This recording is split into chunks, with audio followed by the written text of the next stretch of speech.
Hey everyone, welcome back to the channel. If you're diving into the world of crypto, you might be wondering how to get your hard-earned funds out of Binance and into your bank account. In this video, we'll walk you through the step-by-step process for 2025, making it simple and straightforward.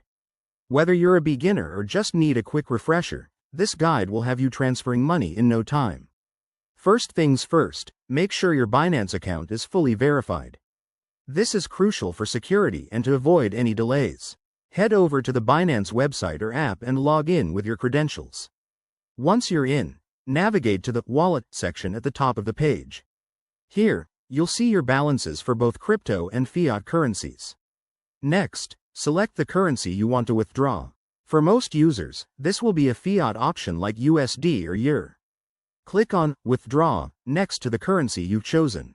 You'll then be prompted to select your withdrawal method. For bank transfers, choose the fiat withdrawal option, which might be labeled as bank transfer or fiat withdrawal. Now, enter your bank details carefully. This includes your bank's name, your account number, and possibly a SWIFT or IBAN code, depending on your location. Double-check everything to prevent any errors. Mistakes here could lead to lost funds. Binance will also ask for a withdrawal amount, so enter that and review any fees involved. Remember, fees can vary based on your region and the amount you're transferring. After that, you'll need to confirm the transaction. This often involves two-factor authentication, 2FA, for added security. Once confirmed, hit submit, and your request will be processed. Withdrawal times can take anywhere from a few minutes to a couple of days, so keep an eye on your bank's app or statements. One quick tip.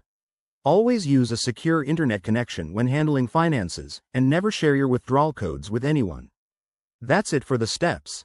By following this guide, you'll have your money transferred safely and efficiently.